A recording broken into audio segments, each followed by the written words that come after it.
우리 다시 한번 마음을 다짐하겠습니다. 주여 말씀하옵소서. 말씀대로 지켜가는 우리 모두가 되기를 축복합니다. 오늘 설교의 제목은 마지막 심판을 대비하는 믿음의 자세입니다. 마지막 심판을 대비하는 믿음의 자세. 우리가 누군가로부터 평가를 받는다는 것, 이거 굉장히 불편하고 또 때로는 불안한 것입니다.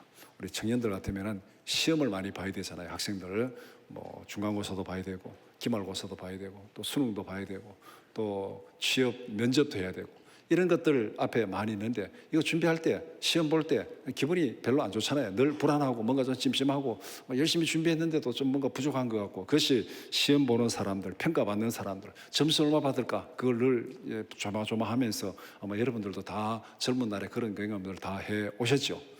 그다음에 또 나이 들면은 또 어떤 게 있습니까? 건강검진 받고 또 몸이 좀 이상하다 해가지고 병원에 가가지고 CT 찍고 MRI 찍고 일주일 뒤에 오십시오 할 때 다 피 검사하고 다 찍고 일주일 뒤에 가서 검사 볼 때까지 그 일주일 동안 별로 유쾌하지 않잖아요. 또 무슨 이상한 일이 있다고 얘기하지 않을까 뭔가 좀 찜찜하면서 그렇게 시간을 보내고 있습니다.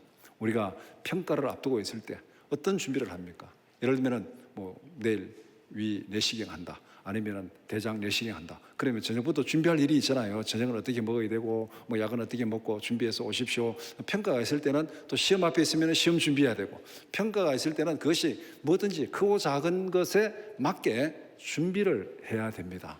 그러면은 우리 인생에 제일 중요한 마지막 평가, 마지막 심판에 대해서 우리가 어떻게 평가하고 또 어떻게 생각하고 어떻게 준비하고 있습니까? 오늘 데살로니가후서 1장 6절에서 10절을 함께 읽었습니다. 그리스도의 재림 때에 이루어질 하나님의 심판을 말씀하고 있습니다. 재림 때에, 마지막 때에 하나님의 심판이 있는데 우리가 그 심판에 대해서 어떻게 준비하고 어떻게 대비해야 되는가, 그것을 말합니다. 동시에 성도들에게 주어질 영원한 안식과 영광을 말하고 있습니다. 원론적으로 얘기하면 마지막 심판은 믿지 않는 자들에게는 멸망의 날입니다.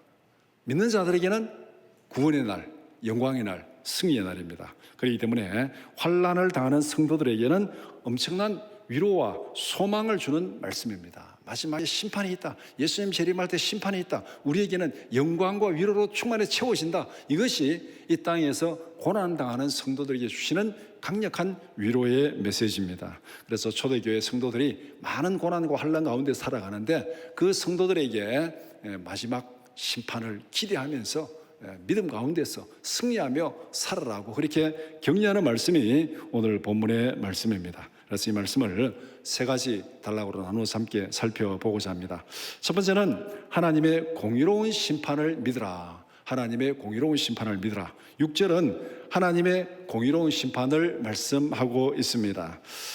너희로 환난을 받게 하는 자들에게는 환난으로 갚으시고, 여기서 너희는 성도들을 얘기하는 거죠. 성도들에게 환난을 받게 하고 고통을 주고 괴롭히는 자들은 하나님께서 그렇게 갚으신다, 그렇게 말하고 있습니다. 악인들은 자기의 소견에 오른 대로 악을 행합니다. 악인들의 기준은 자기 자신, 욕심, 자기 생각이에요. 이게 내 자기의 생각이 옳다고 하면 옳은 거예요. 그렇기 때문에 다른 사람에게 피해를 주고 고통을 주는 거 그거 별로 중요하지 않습니다. 내게 유익이 되고 내게 필요하면은 그냥 그렇게 하는 거예요. 그래서 사사기에도 보면은 각자 자기의 소견에 옳은 대로 행했더라. 그러니까 사사기 시대에 그 사회가 엉망진창이 된 거잖아요.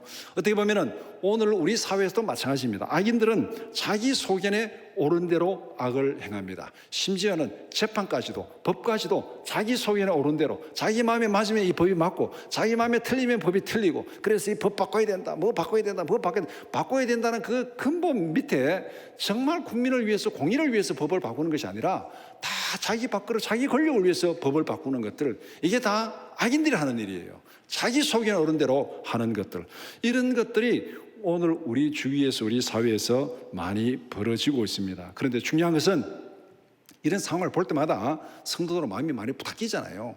여러분들 아침에 신문 보고 뉴스 볼 때마다 아이고 하나님 감사합니다 소리가 많이 나옵니까? 아이고 하나님 어찌게 이 모양입니까? 탄식이 많이 나옵니까? 신문 보고 감사한 경우는 거의 없어요. 신문 보고 다 이거 참 나라가, 사회가, 세상이 왜 이럴까, 이런 탄식이 우리에게서 많이 나옵니다. 그러나 분명한 것은 하나님은 악인들의 모든 악행을 보고 계십니다. 악인들이 잠시 형통할지라도 하나님은 공의롭게 심판하십니다. 악인은 자기 소견에 옳은 대로 행동합니다. 그러나 하나님은 공정한 기준으로 다 보고 계십니다. 보고 계시다가 하나님께서 평가하신다, 심판하신다. 그것이 6절에서 말씀하는 내용입니다. 그런데 악인들의 형통함은 성도들에게는 때로는 큰 상처가 될 수 있습니다. 하나님의 심판을 알고 있어요. 마지막 때 심판할 거 알고 있습니다. 그런데 우리 눈앞에서 악인들이 번성할 때 그걸 보는 우리의 마음은 기쁘지 않아요. 우리의 마음에 아픔이 있어요.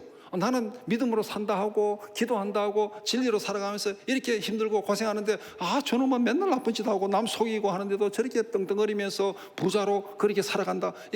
마음이 편할 리가 없잖아요. 이런 것들이 때로는 성도들에게 굉장히 큰 상처가 될 수 있습니다. 하나님, 예수 믿어서 이게 옳은 겁니까? 이 진리대로 살아야 될 이유가 있습니까? 저놈들은 저렇게 안 믿는 사람들은 더 잘 살아가는데 우리 예수 믿는 사람들이 이렇게 힘든데 이건 뭐 예수 믿을 이유가 뭐가 있습니까? 이렇게 해가지고 믿음에 낙심이 될 때가 많이 있습니다. 악인들의 형통함은 성도들을 넘어지게 하는 장애물이 될 수 있어요. 오늘 우리도 마음속에 그런 질문들이 생기잖아요. 이게 정말 예수 믿는 거 맞습니까?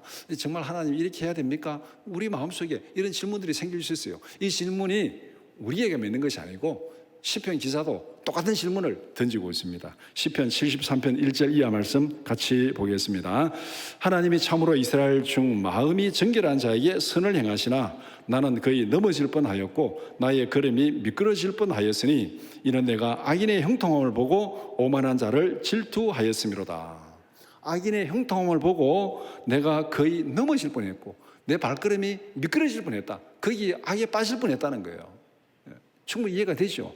악인의 형통함을 보고 나도 저렇게 할까?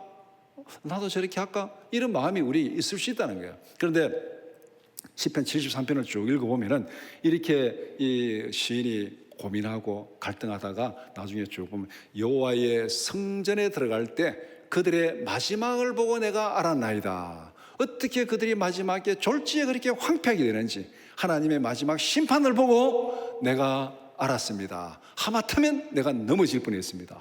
그 따라갔으면 큰일 날 뻔했습니다. 하나님의 심판을 보고 내가 이제야 알았습니다. 그 말씀이 바로 이 말씀이에요. 악인의 형통함이 일시적으로는 우리 앞에 형통한 것처럼 보일지라도 그 악인들의 마지막 심판이 하나님께서 행하실 때 졸지에 황폐하게 된다고 말씀하고 있습니다. 그렇기 때문에 우리는 하나님의 공의로운 심판을 믿고 인내해야 됩니다. 우선은 악인들이 번성한 것처럼 보이지만은 하나님의 심판을 믿고 인내하는 것, 참고 기다리는 것. 로마서 12장 19절 말씀 같이 보겠습니다. 내 사랑하는 자들아 너희가 친히 원수를 갚지 말고 하나님의 진노하시며 맡기라. 기록되어지되 원수 갚는 것이 내게 있으니 내가 갚으리라고 주께서 말씀하시니라. 원수 갚는 것은 주께 있다. 하나님께 있다. 우리가 악인의 어떤 형통함을 볼 때 우리 마음속에 일어나는 감정이 두 가지입니다. 하나는 내가 나서가지고 보복하는 것, 하나는 내가 절망하는 것. 이 둘 중에 하나예요. 그런데 성경은 뭐라고 말하겠습니까? 공의로운 심판은 하나님께 있다. 하나님께 있기 때문에 하나님께 맡기고 인내하라고 말씀합니다. 그러면서 성경은 오히려 그런 악인들을 위해서 기도하라고 말씀합니다. 자, 여기서 우리가 참 솔직히 힘들잖아요. 악인들이 잘못하는 거 참고 기다리고 겨우겨우 참고 기다릴 수는 있어요. 그런데 그들을 위해서 정말 축복하고 기도하라. 이거 정말 쉽지 않은 일입니다. 그런데 하나님은 그렇게 하라고 말씀합니다. 예수님도 그렇게 하라고 말씀합니다. 그렇게 하는 이유는 그들을 위해서 기도하고 그들이 그 기도에 합당하지 않으면 그 기도가 너게로 다 돌아오고 하나님께서 그들에게는 더 큰 형벌로 갚으신다. 그렇게 말씀하고 있습니다. 마태복음 5장 43절 이하 말씀 같이 보겠습니다. 또 내 이웃을 사랑하고 원수를 미워하라 하였다는 것을 너희가 들었으나 나는 너희에게 이르노니 너희 원수를 사랑하며 너희를 박해하는 자를 위하여 기도하라. 주위에 악인들이 형통하며 살아가더라도 이런 불의를 보면서 살아가더라도 우리의 할 일은 뭐냐? 그들을 보고 원수 갚지 말고 보복하지 말고 그들을 보고 낙심하지 말고 절망하지 말고 어떻게 하라는 겁니까? 오히려 원수를 사랑하고 너희를 박해하는 자를 위해서 기도하라. 주위의 사람들이 어떻게 살아가든지 평가는 하나님이 하실 것이다. 잘했건 잘못했건 평가는 하나님이 하실 것이고, 내가 할 일은 그들을 위해서 기도하고 그들을 위해서 베풀고 사랑하며 살아가는 것이다. 이것이 우리가 할 일이다. 이 일에 충성하라고 말씀하고 있는 것입니다. 그렇기 때문에 믿음의 사람이 할 일은 악인의 행동에 복수하는 것도 아니고 악인의 행동을 보고 절망하는 것도 아닙니다. 공의로운 심판을 믿고 인내하며 복음에 합당한 삶을 살아가는 것, 그들이 어떻게 할든 간에 나는 내 할 일을 한다. 하나님께서 원수를 사랑하라 했으니까 사랑할 것이고, 하나님께서 은혜를 베풀라 했으니까 베풀 것이고, 하나님께서 그들을 위해 기도하라 했으니까 기도할 것이고, 이것이 우리가 살아가는 삶의 모습이다. 이 모습에 대해서 하나님께서 어떻게 말씀하고 있습니까? 로마서 12장 20절 이하 말씀 같이 보겠습니다. 내 원수가 줄이거든 먹이고 목마르거든 마시게 하라. 그리함으로 내가 숯불을 그 머리에 쌓아 놓으리라. 악에게 지지 말고 선으로 악을 이기라. 원수들에게 베풀면은, 은혜를 베풀고 기도하고 사랑하면은, 그래도 뉘우치지 않고 끝까지 악을 행하면은 그 모든 너가 하는 일이 그 머리에 숯불을 쌓아 놓는 거다. 그러면 계속 마지막 때 심판을 버는 것이다. 더 크게 심판하리라. 그렇기 때문에 너가 원수 갚으려 하지 말고 은혜를 베풀어라. 그래도 안 돌이키지 않으면 내가 그거 배로 더 갚아주겠다. 그러면서 마지막에 뭡니까? 악에게 지지 말고 선으로 악을 이기라. 악을 보고 낙심하는 것, 악을 보고 분노하고 보복하는 것, 이거는 악에게 지는 겁니다. 그러니까 악에게 지지 말고 하나님께서 하시라는 그 말씀대로 원수를 사랑하고 베풀고 기도하는 것, 이것이 바로 선으로 악을 이기는 것입니다. 하나님의 공의로운 심판을 믿고 인내하라.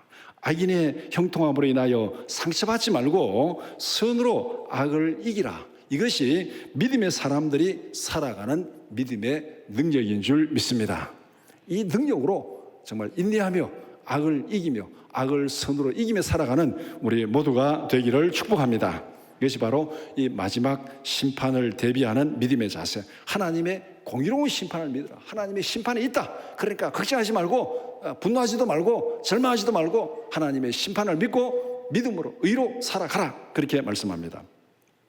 두 번째는 성도에게 주어질 안식과 영광을 바라보라고 말씀합니다. 하나님의 공의는 성도를 향한 보상에도 동일하게 적용됩니다.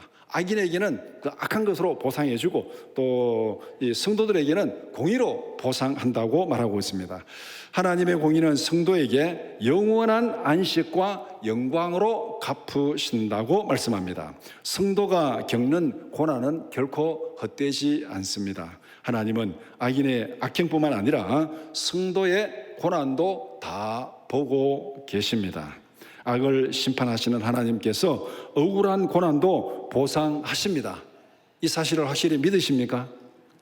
우리가 때로는 나는 왜 이렇게 정당한 보상을 못 받을까? 나는 왜 이렇게 사람들 앞에 무시당할까? 내가 잘했는데 왜 사람들이 이렇게, 때로는 우리 마음에 참 아픔과 상처가 있을 수도 있습니다. 그러나 분명한 것은 하나님이 나의 모든 마음을 보고 계십니다.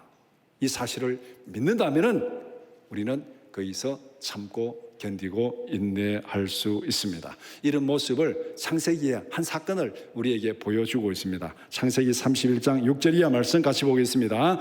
그대들도 알거니와 내가 힘을 다하여 그대들의 아버지를 섬겼거늘 그대들의 아버지가 나를 속여 품삯을 10번이나 변경하였느니라. 그러나 하나님이 그를 막으사 나를 해치지 못하게 하셨으며 그가 이르기를 점 있는 것이 내 삭시 되리라 하면 온 양떼가 낳은 것이 점 있는 것이요 또 얼룩무늬 있는 것이 내 삭시 되리라 하면 온 양떼가 낳은 것이 얼룩무늬 있는 것이니 하나님이 같이 그대들의 아버지의 가축을 빼앗아 내게 주셨느니라.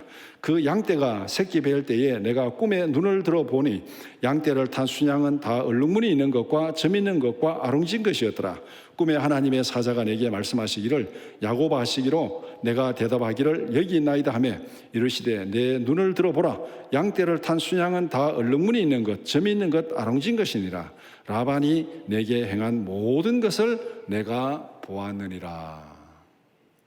이 말의 문맥이 뭐냐면은 이제 야곱이 20년 동안 바다나람에 살다가 이 야곱 밑에, 이 라반 밑에 있어서 이게 이제 일이 안 되겠다. 내가 이제 고향으로 돌아가야 되겠다 하고 이제 아내들을 다 모아가지고 이제 고향으로 가는 이 과정에서 아내들 앞에서 하는 말입니다. 그대들의 아버지가 누굽니까? 자기 아내들이 다 라반의 딸들이니까 그대들의 아버지는 라반을 얘기하는 거예요. 라반이 20년 동안 이 야곱을 속이고 착취하고 품삯을 바꾸고 라헬과 레아를 속이고 품삯을 10번이나 바꾸고 이렇게 준다 했다가 또 이렇게 하고 막 계속 10번이나 기준을 바꾸니까 거기서 야곱은 엄청나게 상처를 받은 거예요. 계속 속고 빼앗기고 상처받고 그렇게 힘들게 살아왔어요. 그런데 마지막에 뭐라 합니까? 하나님께서 라반이 내게 행한 것을 내가 보았노라. 하나님이 20년 동안 라반이 너에게 한 거 내가 다 보았다. 그리고 마지막에 품삯을 줄 때 얼룩무늬 있는 거 하면 하나님이 얼룩무늬 있는 거 하나님이 채워주신 거예요. 하나님이 다 채워주셨다. 그 일을 지금 고백하는 겁니다. 하나님이 야곱이 속고 고난당하고 빼앗기는 모든 것을 다 보시고 하나님이 채워주셨다. 그렇게 고백하는 것이 이 말씀입니다. 그러니까 하나님은 분명히 우리의 고난도 보고 계시고 악인의 악행도 보고 계십니다. 하나님의 공의에 대한 믿음이 우리의 인내와 소망의 근거가 되는 것입니다. 우리의 소망은 이 땅에서 누리는 잠깐의 평안에 있지 않습니다. 우리의 소망은 장차 주님과 함께 누릴 영원한 안식과 영광에 있습니다. 현재의 환난을 장차 누릴 영광의 그릇을 키우는 기회로 여기라. 하나님께서 우리의 영광을 주시는데 현재 고난을 당하는 것, 이것은 앞으로 장차 받을 영광의 그릇을 키워나가는 과정이다. 하나님께서 분명히 우리에게 약속하셨어요. 로마서 8장 18절 말씀 같이 보겠습니다. 생각하건대 현재의 고난은 장차 우리에게 나타날 영광과 비교할 수 없도다.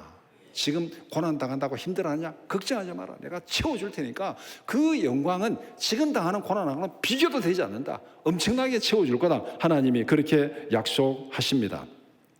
그러니까 우리에게는 승리가 보장되어 있습니다. 하나님이 채워주시겠다 약속하셨어요. 하나님의 약속은 하나님이 지키시고 승리가 보장되어 있습니다. 그러나 아직 완성되진 않았습니다. 채워주신다 약속은 하셨는데 아직 채워지진 않았습니다. 그러면 이 과정이 뭐냐? 약속은 받고 아직 채워지지 않은 그 과정, 이 과정, 우리가 고난당하고 있는 과정은 결국 뭐냐면은 장차 받을 영광의 그릇을 키워가는 과정입니다. 하나님이 주신다 약속했고 장차 주실 텐데 그때까지 너가 영광을 받을 그릇을 빨리 키워라. 그릇을 키우면은 하나님께서 거기에 듬뿍 채워 주시겠다. 그렇게 약속하는 것입니다. 열왕기하 4장 2절 이하에 보면은 이 내용을 우리가 거기서 한번 참고할 수 있습니다. 4장 2절 이하 말씀 같이 보겠습니다. 엘리사가 그에게 이르되 내가 너를 위하여 어떻게 하랴?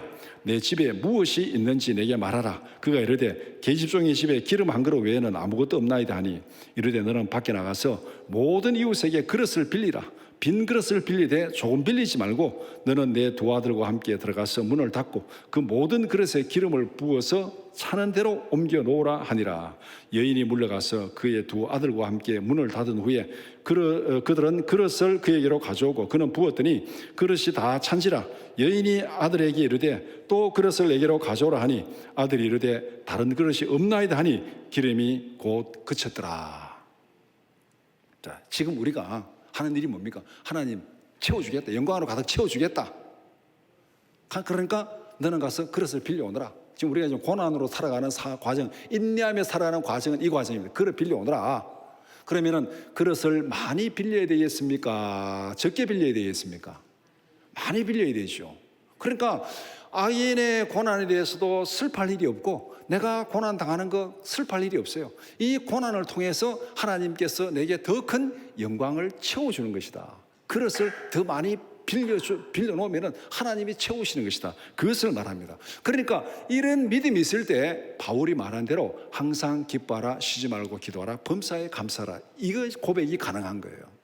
지금 하나님이 내주시면 감사하고 고난당하면 또 그거 기뻐하고. 왜? 이 고난의 그릇을 통해서 하나님이 더 큰 영광을 채워주실 것이니까 하나님 앞에 감사하는 그 믿음이 바로 이런 믿음에 해당되는 것입니다. 장차 받을 영광을 바라보며 믿음과 인내로 영광을 받을 그릇을 열심히 모으며 살아가는 우리 모두가 되기를 축복합니다.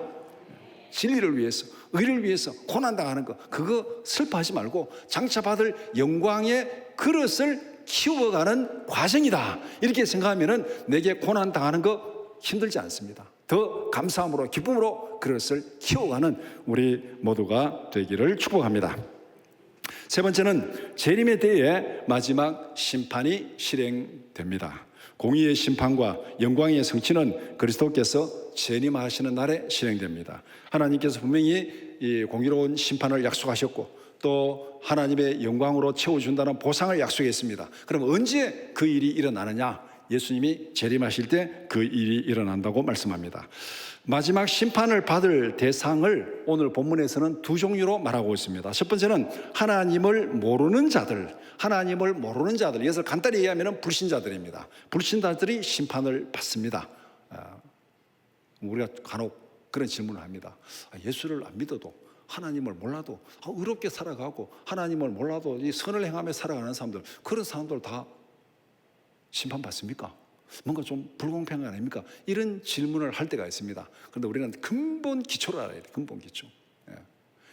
아담 이후에 모든 사람들은 죄인이고 하나님 앞에 반역한 반역자입니다.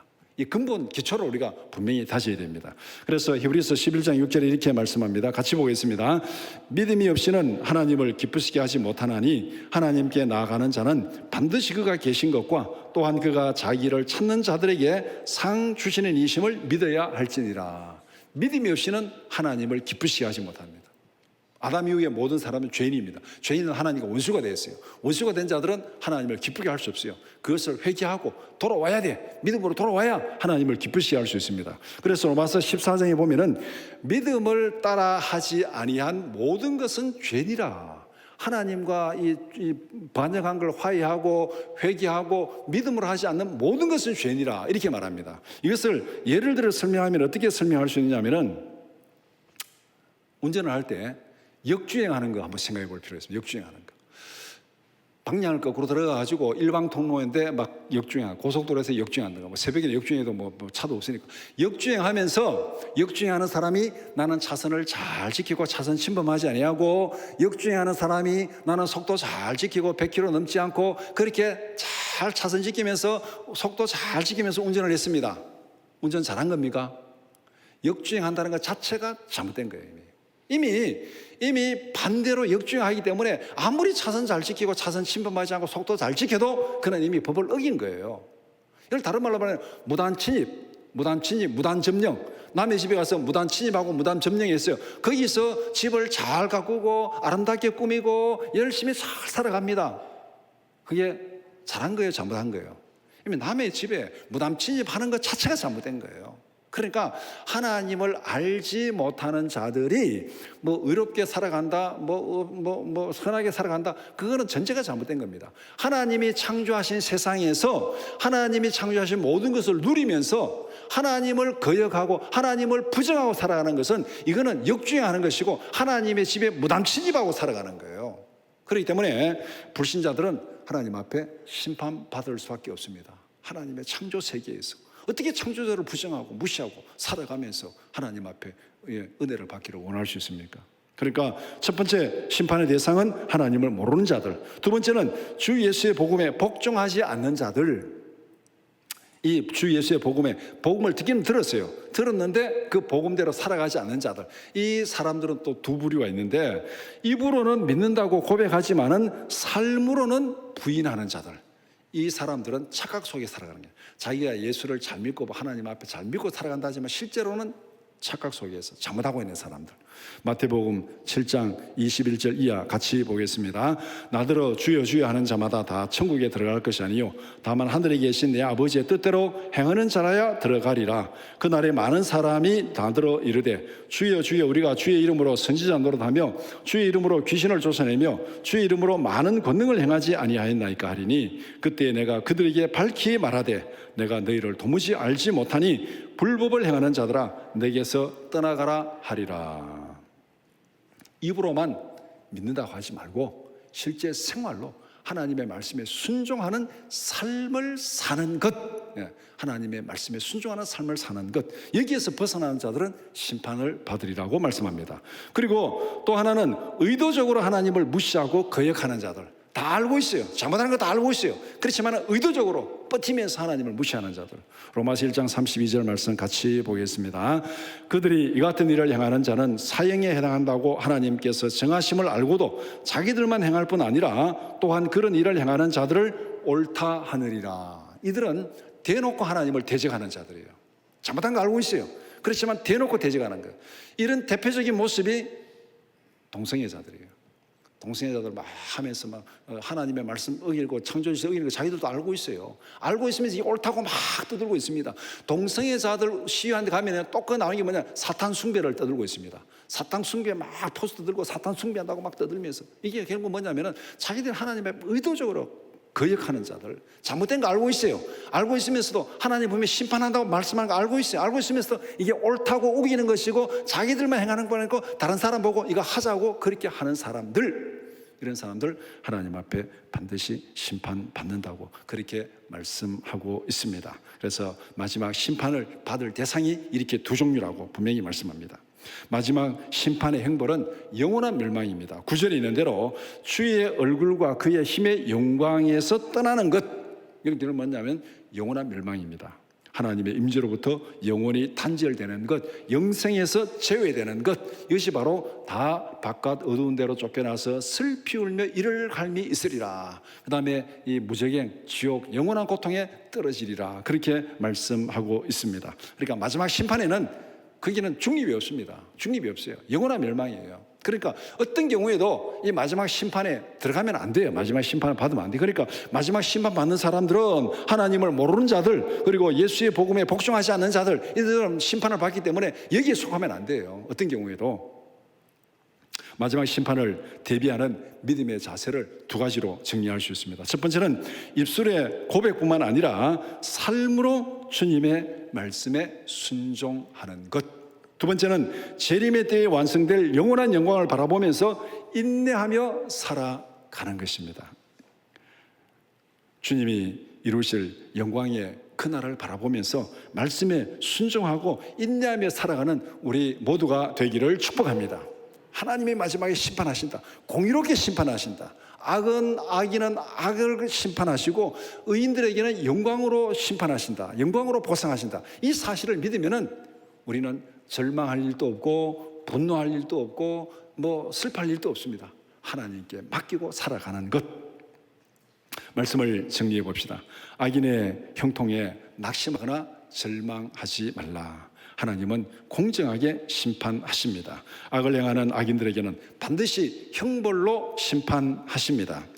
하나님의 공의는 성도들에게도 동일하게 적용됩니다. 억울하게 고난당하는 자들을 위로하시고 보상하십니다. 예수님이 재림하실 때에 영원한 안식과 영광으로 보상하십니다.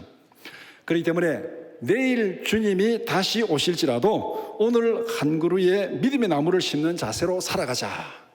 우리가 잘 아는 말 있잖아요. 내일 지구에 종말이 온다 할지라도 나는 오늘 한 그루의 사과나무를 심겠다. 그 말대로 내일 주님이 재림한다 하실지라도 오늘 한 그루의 믿음의 나무를 심는 자세로 살아가는 것. 예수님의 재림을 강조하면 사람들이 또 이게 더 막 선동하는 사람도 있습니다. 예수님이 재림하니까 학교도 가지 말고 직장도 가지 말고 어디로 모여라 해가지고 시한부 종말론으로 살아가는 일상생활을 포기하고 한 곳으로 우우 모여 다니는 그런 사람들, 이게 또한 이 종말론을 왜곡하고 잘못 선동하는 사람들, 거기에 빠지지 말라는 거예요. 예수님이 내일 재림할지라도 오늘 나는 한 그루의 믿음의 나무를 심는 심정으로 살아가자. 하나님의 공의로운 심판을 믿고 주어진 역할에 충성하라는 것입니다. 악인의 유혹에 흔들리지 말고 하나님이 기뻐하시는 일에 집중하라. 주의 재림 때 완성될 영광을 바라보며 소망 중에 기뻐하라. 이것이 바로 재림을 고대하며 살아가는 우리의 삶의 자세입니다. 이 사실을 분명히 기억하시기 바랍니다. 하나님의 심판은 반드시 실행됩니다. 성도의 영광도 반드시 성취됩니다. 오늘 우리가 실천하는 믿음의 헌신이 재림의 날에 영원한 영광으로 충만히 열매 맺기를 주님의 이름으로 축원합니다.